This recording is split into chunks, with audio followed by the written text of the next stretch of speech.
Hello to all grade 11 students. This time we're going to discuss about domain and range of rational functions. And in this lesson, we're going to define domain and range, and we're going to find the domain and range of rational functions. In our study of rational function, the x values represent the domain and the y values represent the range of a rational function.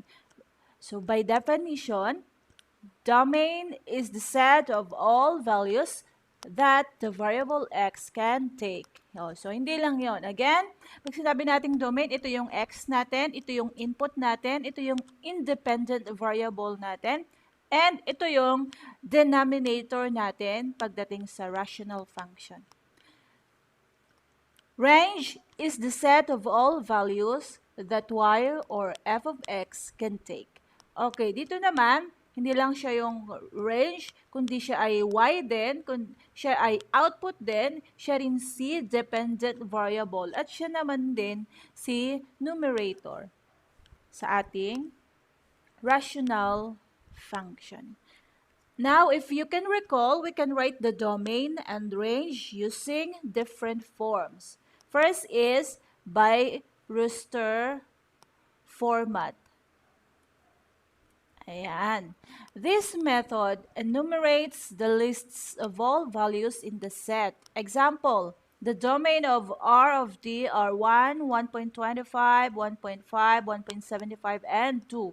So, lahat itong set na to ay domain lang ang mga nakalagay na values. Okay, that is all about roster format. By set builder form or notation. Okay?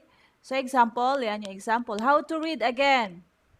X such that x is an element of a real number wherein x is greater than or equal to 10 but less than or equal to 20. Okay. This symbol, ang basa natin dyan ay such that.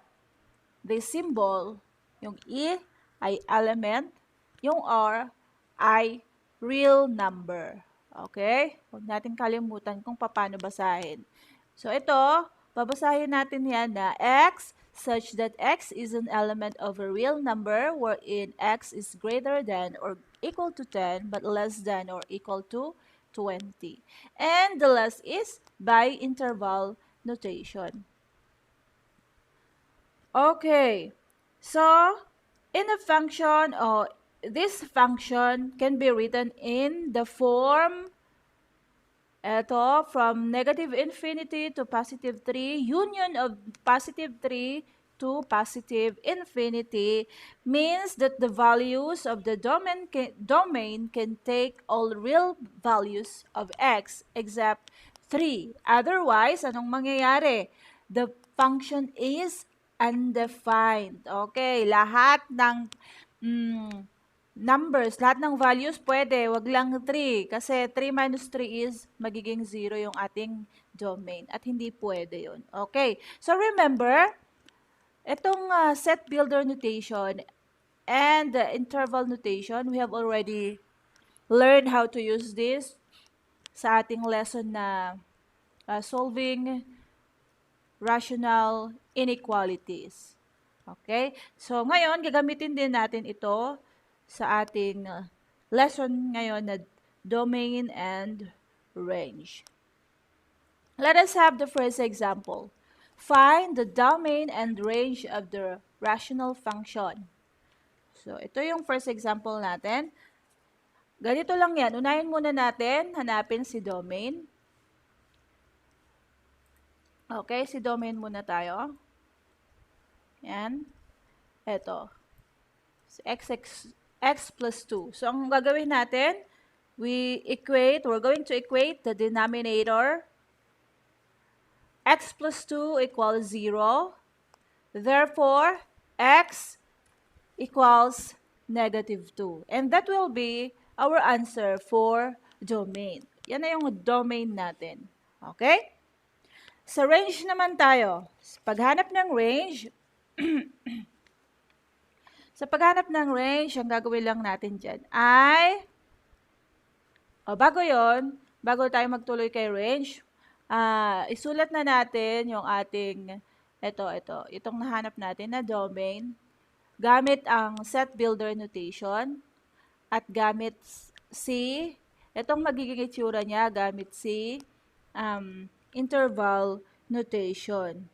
Means that all values can take again the variable x except negative 2 because the denominator becomes 0 and f of x will be undefined.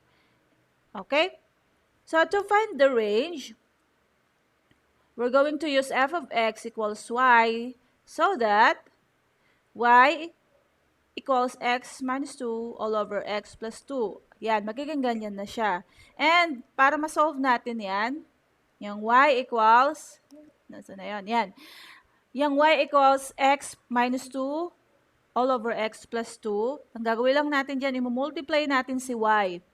Si y kay denominator na x plus 2. So, magiging ganito yung itsura niya. Y times x is x, y. Plus y times 2 is 2y. Equals, ibaba na natin. Ibaba na natin to kasi nag-simplify na tayo. X minus 2. So, magiging ganyan itsura na niya. And then, pagsamahin natin yung may mga magkakatulad na variable. Okay, so x and y minus x. Bakit naging negative x siya? Kasi galing siya dito sa part na to, positive. Tapos si positive 2y, naging negative kasi galing siya dito sa left side. So, ngayon naman, magkaroon lang tayo ng, i-simplify lang natin by factoring, or factor out natin. Okay. So, paano nangyari yan? Kasi x times y is xy. Tama? X times y is xy. Ito yan. X times 1 is negative x. So, ito yung factor niya ng xy minus 2x. Negative 2 times positive 1 is negative 2. Okay? So, yan na yung factor ng xy minus x equals negative 2x minus 2. Ngayon, pwede na natin siyang i-rewrite na katulad nito. Okay? Ayan. Ganyan na. Ngayon, pwede na natin i-equate. Kapag ganito na itsura niya, wala tayong dapat i-simplify. Pwede na tayong mag-equate yan sa 0. Katulad nito, wala nang dapat i-simplify, kaya dumiretso na tayo, na-equate na agad natin sa 0. So, y minus 1 is equal 0. Therefore, y equals positive 1. Okay? So, sa final answer natin, yan na yung domain kanina. Ang range natin ay, ang ibig sabihin niyan, all values can take the variable y except 1 because the denominator becomes 0 and x will be undefined. Okay, that is our final answer. Ito yung range ay domain natin. Domain. Ito naman yung ating range. Okay? Next example tayo. Ang hinahanap lang natin ngayon ay domain. Find the domain of the rational function f of x equals 3x squared minus 8x minus 3 over 2x squared plus 7x minus 4. So, domain lang hinahanap natin. Ito lang, domain. Kaya ang gagawin lang natin dito ay, equate muna natin sa 0, tapos saka natin i-factor out. Okay? 2x squared plus 7x minus 4 equals 0. And then, factor out na natin. Bakit? Paano nangyari to? Okay. Kasi 2x, 2x times x is 2x squared. Okay? And, negative 1 times positive 4 is negative 4. Kaya ang factor ng 2x squared plus 7x minus 4 is this. Okay? Ngayon, ganito na itsura niya. Magkakaroon tayong ng dalawang value ni x. 2x plus minus 1 and x plus 4. I-simplify muna natin ito para wala nang walang maging kasama si x, isa na lang siya. Okay? So, dinivide lang natin si 2 sa kanyang sarili at both side. So, 2 divided by 2 is equals to 1. Kaya naiwan na ngayon si x. Kaya ang x natin is 1/2. X equals 1/2. Ito yung final answer natin dito kay 2x minus 1. Ito, equate lang na natin sa 0. X plus 4 equals 0. Therefore, x equals minus 4. O pwede, equals -4. So, dalawa yung value ng domain natin. Okay? So, ang ibig sabihin yan, all values can take, yan pa yung ito yung ating set builder notation and interval notation. All values can take the variable x except -4 and 1/2. 1/2 because the denominator becomes 0 and f of x will be undefined. Okay. So, iyan na yung sagot natin kay example number 2. Domain lang ang hinahanap natin. Okay. Sa pagsagot na gamit ng interval notation or set builder notation, pili kayo. Pwedeng ito lang, set builder notation. Yan, yung may bracket. Or kaya pwedeng interval notation na lang. Ano ibig sabihin nito? Yung letter G. Domain lang yan. Ito domain din. Okay? Proceed na tayo sa ating example number 3. Find the domain of the rational function. Okay. So, dito naman, domain and range yan. Hindi ko lang nasulat. Find the domain and range. Basta sulat natin, find the domain and range. Dagdagan natin ng R of the rational function. So, dalawang hanapin natin ngayon dito. Unahin muna natin agad si domain. Dahil ganito na itsura niya, nakahiwalay na si x. Kaya equate na lang natin sa 0. Kaya magiging x plus 2 equals 0. Therefore, we have x equals -1.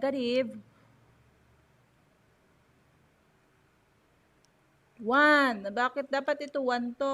Ay. So, pakiayos na lang yan. Dapat yan ay 1. Okay? Kasi 1 yan.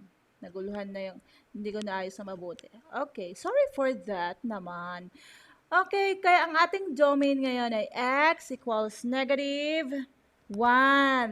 Parang ganun lang din kanina. Pag isulat natin yung ating set builder notation and interval notation. Okay, dito naman tayo kay range. Paano ginawa natin dito? To find the range, we can factor first the numerator. Kaya ang ginawa natin dito, pinactor lang natin si numerator na x squared minus 3x minus 4 will become x plus 1 and x minus 4 because x times x, ito, x times x is x squared. And positive 1 times -4 is -4. Kaya ang factor niyan ay x plus 1 and x minus 4. Ngayon, dahil na-factor na siya, magkakaroon na tayo ng cancellation. Ano na lang natira? X minus 4. Ngayon, i-substitute natin si -1 kay x. Ito. Kunin natin si -1 para ma-simplify natin. Okay. So, y equals -1 minus 4 will become y equals -5. Therefore, ang magiging sagot natin, ang final answer natin, ang ating range ay y equals -5. Okay, sa domain natin, ang set builder notation natin will become like this.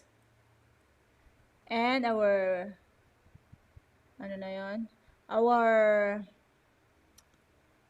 anong tawag na nito? Nakalimutan ko. Ano ba yan? Interval notation will become like this sa domain.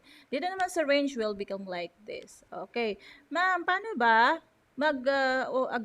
Magsulat ng mga ganyan. Okay. Kung nalilito pa kayo sa pagsulat ng mga ganito, madali lang yan. Kung ayaw nyo isulat, pwede nyo na lang isulat yung ibig sabihin ng mga yan. Ano ibig sabihin yan? Sa domain, all values can take the variable x except -1 because the denominator becomes what?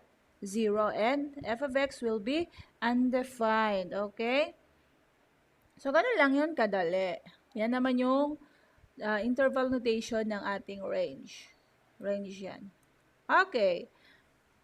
So, paano? Kaya ang gagamitin, pili lang kayo. Anong gusto nyo gamitin? Interval notation or set builder notation. From negative infinity to negative 5, union of negative 5 to positive infinity. O, di ba mas madali is gamitin kaysa itong set builder notation. Either of the two. Anong gusto nyo gamitin? Dalawa. Pinapakita ko lang para makakapili kayo. Okay? So, that is all about domain and range of rational functions. Okay? So, that's all. See you again for our next lesson. Thank you for watching.